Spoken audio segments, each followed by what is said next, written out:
Olá a todos, sejam muito bem-vindos a mais uma aula do nosso canal. Eu sou o professor Haroldo Peon e hoje nós vamos nos aprofundar em um dos temas mais decisivos para quem busca construir uma trajetória sólida, equilibrada e com sentido real: a integração entre autoconhecimento, autogerenciamento, propósito e a metodologia do Círculo Dourado.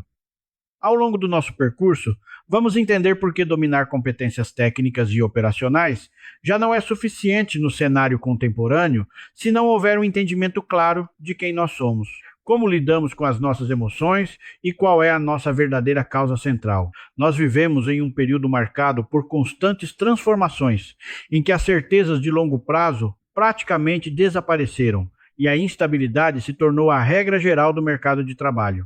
Diante desse panorama, o profissional que não desenvolve uma bússola interna sólida acaba sendo levado pelas circunstâncias, reagindo de maneira desordenada às pressões diárias e perdendo a clareza sobre o rumo de sua própria vida pessoal e profissional. Para iniciar nossa reflexão, precisamos resgatar a premissa fundamental de que a gestão de qualquer habilidade técnica depende inteiramente do autoconhecimento do sujeito que executa essas habilidades. Nós podemos investir anos no aprendizado de ferramentas analíticas, métodos ágeis, idiomas ou finanças corporativas, mas, se não conhecermos a fundo as nossas virtudes, os nossos pontos cegos, os nossos limites emocionais e as nossas inclinações comportamentais, essas ferramentas serão utilizadas com pouca eficácia e alto desgaste pessoal. O autoconhecimento não é algo inato com o qual nascemos prontos. Trata-se de uma competência viva e contínua, que exige cultivo deliberado, autoobservação honesta e disposição para encarar aquilo que muitas vezes preferimos esconder de nós mesmos. Trata-se de uma das dimensões basilares da nossa própria inteligência, permitindo que tenhamos uma visão holística e profunda sobre o que realmente sentimos, quais são os nossos valores inegociáveis e como o nosso humor afeta diretamente o ambiente e as pessoas ao nosso redor.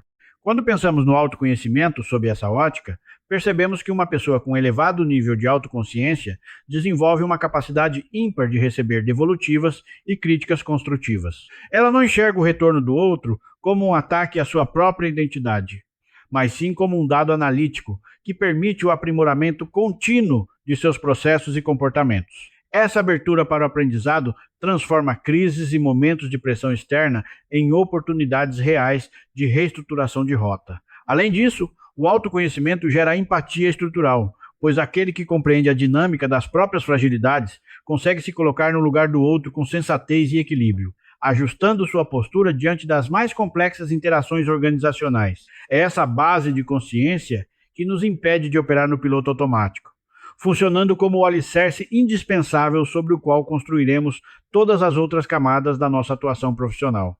Entretanto, o autoconhecimento por si só não gera resultados se não for acompanhado pelo autogerenciamento. Se o autoconhecimento representa a consciência do que sentimos, pensamos e valorizamos, o autogerenciamento é a tradução prática e diária dessa consciência em ações deliberadas, controle de impulsos e disciplina executiva. O autogerenciamento é a nossa capacidade de priorizar o que é essencial, estabelecer limites claros, manter a integridade ética em momentos de adversidade e canalizar emoções potencialmente destrutivas para soluções produtivas. Não basta saber que você é impaciente ou que tem tendência à ansiedade em momentos de crise.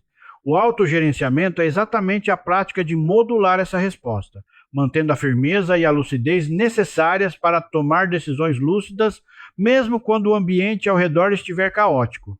Para ilustrar a relevância dessa relação, imagine o caso de um executivo de uma grande montadora de veículos enfrentando uma quebra repentina na cadeia global de suprimentos.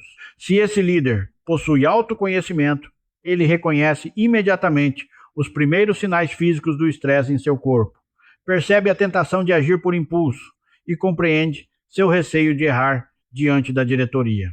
Por meio do autogerenciamento, ele não desconta essa frustração em sua equipe de engenharia, não toma decisões precipitadas para aliviar a ansiedade momentânea e consegue organizar um plano de contingência pragmático, dividindo prioridades e comunicando metas com serenidade e transparência.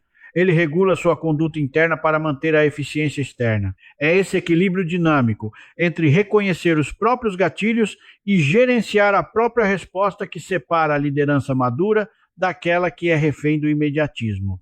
A integração entre autoconhecimento e autogerenciamento também funciona como a chave mestra para a identificação dos nossos verdadeiros talentos. Muitas vezes, as pessoas acreditam erroneamente que talento é um dom estático e individualista, guardado apenas para satisfazer o próprio ego. No entanto, a maturidade profissional nos ensina que os talentos só ganham relevância real e geram valor quando são aprimorados e colocados a serviço de outras pessoas e da sociedade. Quando uma pessoa mapeia suas forças com precisão e passa a utilizá-las para solucionar dores reais de sua comunidade ou de sua organização, ela deixa de buscar apenas a validação externa e passa a experimentar um forte sentimento de realização e pertencimento. Essa convergência é a verdadeira base da empregabilidade sustentável, pois quem entrega valor com consistência e integridade atrai naturalmente oportunidades melhores, reconhecimento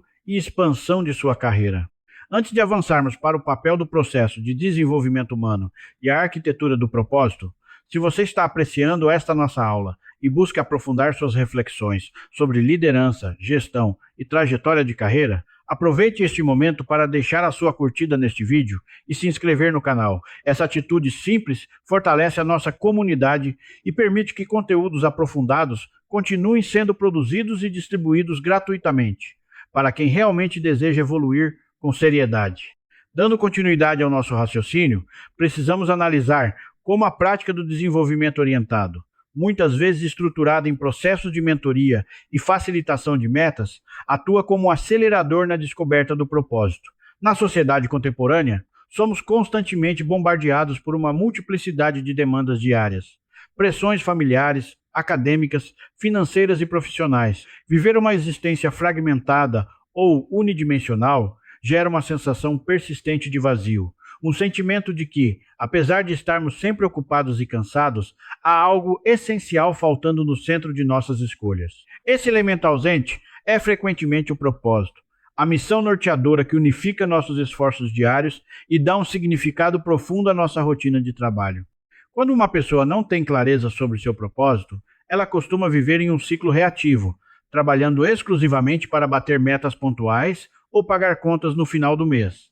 Esse padrão gera desmotivação crônica e descolamento existencial. Por outro lado, viver com propósito não significa habitar um mundo idílico e sem problemas, mas sim possuir uma causa consciente que justifica o esforço, orienta a tomada de decisão em momentos difíceis e oferece resiliência para superar obstáculos.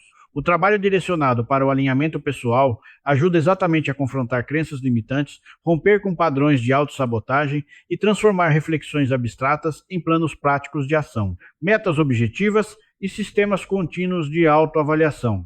Podemos observar isso com muita clareza quando analisamos grandes transformações no mundo dos negócios, como a revolução promovida pela gigante da tecnologia Microsoft em meados da década de 2010. Durante muitos anos, a empresa operou focada estritamente na defesa burocrática de seus sistemas operacionais e em metas trimestrais de vendas, gerando uma cultura interna de rivalidade e estagnação criativa. Ao passar por um profundo processo de reposicionamento focado em cultura e propósito, a liderança redefiniu a razão de existir da organização, empoderar cada pessoa e cada organização do planeta a alcançar mais. Essa mudança não foi uma simples jogada de marketing, mas uma reconstrução da postura de autodesenvolvimento de seus colaboradores, estimulando a mentalidade de aprendizado contínuo, a escuta ativa e a empatia. O resultado foi um renascimento inovador da companhia, que voltou a ser uma das referências mais admiradas do mercado global. O propósito serviu como grande eixo integrador entre a identidade da empresa e sua capacidade de execução. Para aprofundarmos ainda mais essa construção, precisamos nos debruçar sobre a teoria e a metodologia do Círculo Dourado, formulada pelo pesquisador Simon Sinek. Sinek dedicou anos ao estudo de líderes, empreendedores e organizações altamente inspiradoras, para entender por que alguns agentes conseguem mobilizar multidões, atrair a lealdade incondicional de clientes e sustentar um impacto duradouro, enquanto outros, com orçamentos maiores e tecnologias similares, fracassam em construir conexões reais. A conclusão a que ele chegou é tão elegante quanto revolucionária. A maioria das empresas e dos profissionais pensa, age e se comunica de fora para dentro, enquanto os líderes verdadeiramente inspiradores pensam, agem e se comunicam de dentro para fora. O modelo do Círculo Dourado é estruturado em 3 camadas concêntricas fundamentais.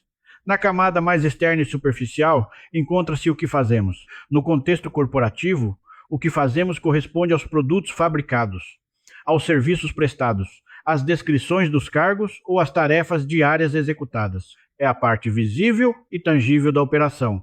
E praticamente todas as pessoas e empresas sabem descrever com precisão o que fazem. Na camada intermediária está o como fazemos, que representa a maneira pela qual conduzimos nossas atividades, os processos diferenciados que utilizamos, as metodologias proprietárias e a nossa proposta de valor, que nos diferencia dos concorrentes diretos.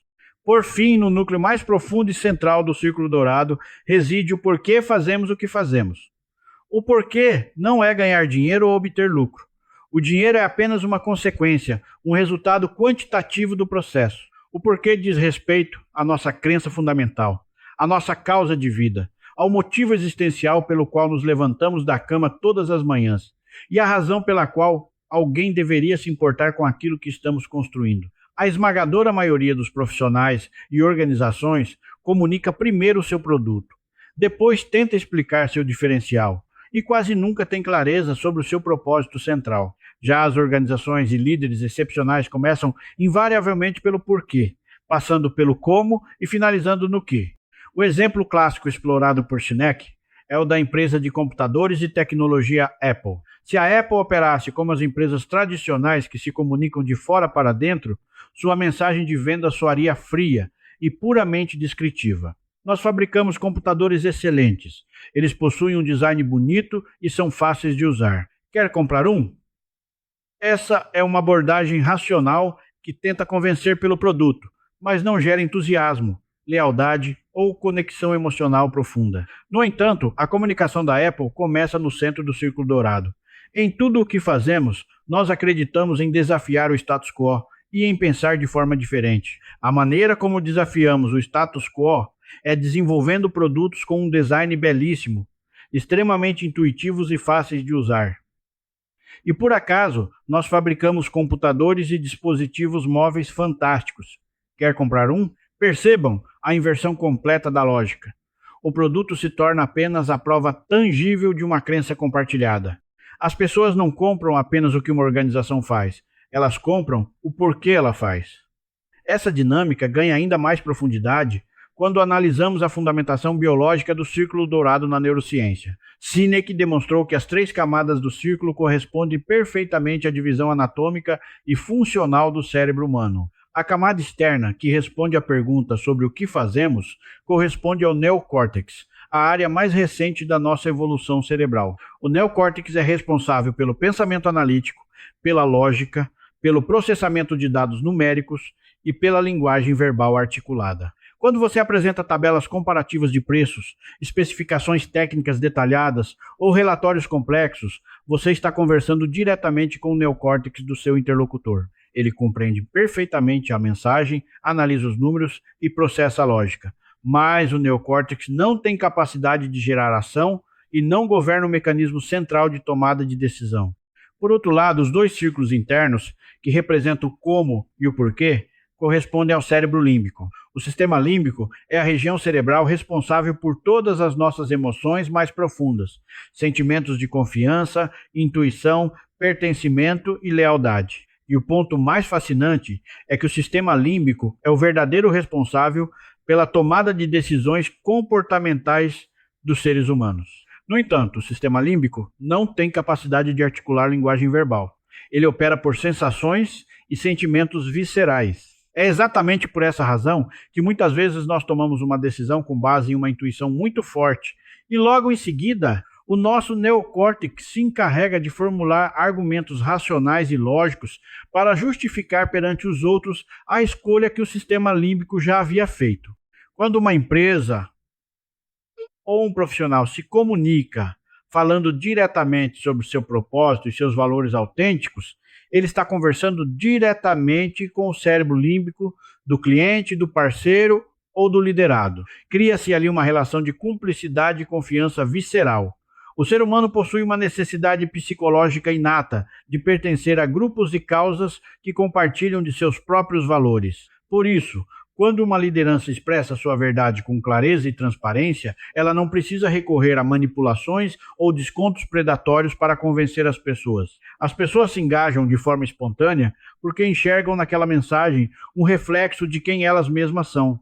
Para que você possa aplicar esses conceitos em sua própria realidade, precisamos discutir como cultivar o autoconhecimento no dia a dia por meio de práticas deliberadas. A primeira grande atitude consiste em aprender a reconhecer, nomear e verbalizar as próprias emoções, em vez de tentar ignorá-las ou suprimi-las.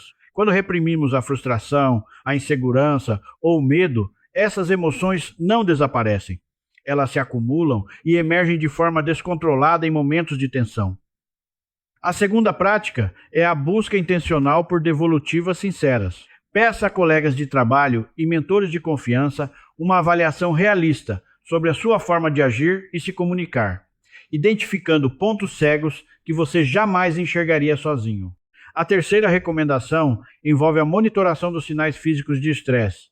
Preste atenção à respiração curta, à aceleração dos batimentos cardíacos ou a tensão muscular em reuniões decisivas, usando essa percepção corporal como um termômetro precoce para respirar fundo e recuperar o equilíbrio. Outro exercício valioso é a manutenção de um registro reflexivo contínuo, onde você anota periodicamente como reagiu diante de situações estressantes, quais foram os erros cometidos, o que aprendeu com eles e como pode agir de forma mais construtiva no próximo desafio. Por fim, desenvolva um senso saudável de humor sobre si mesmo, aprendendo a não levar o próprio ego tão a sério e compreendendo que errar faz parte do processo natural de maturação. Para consolidar o autogerenciamento, é fundamental que você faça a si mesmo perguntas de reflexão estratégica com regularidade. Em quais situações cotidianas eu já consigo manter um bom autocontrole e onde ainda perco a calma com facilidade? De que maneira o fortalecimento da minha autodisciplina poderia acelerar meus resultados e proteger minha saúde mental? Quais obstáculos recorrentes do passado continuam sabotando minha rotina e o que farei concretamente para neutralizá-los a partir de hoje? Quais são as ações práticas e imediatas que posso assumir para garantir que meus comportamentos reflitam os valores que eu digo defender? O alinhamento entre autoconhecimento, autogerenciamento e propósito transforma radicalmente a sua presença no mercado e na vida. Em vez de competir cegamente contra os outros, você passa a ser o seu próprio padrão de superação, aperfeiçoando suas entregas continuamente e comunicando suas ideias com uma clareza que inspira e mobiliza todos ao seu redor. Chegamos ao fim da nossa aula. Gostaria de convidá-lo a curtir este vídeo, inscrever-se no canal para não perder os próximos encontros e deixar o seu comentário logo abaixo, compartilhando qual é o seu maior desafio atual no autogerenciamento da sua carreira. Muito obrigado pela companhia de vocês e até a nossa próxima aula.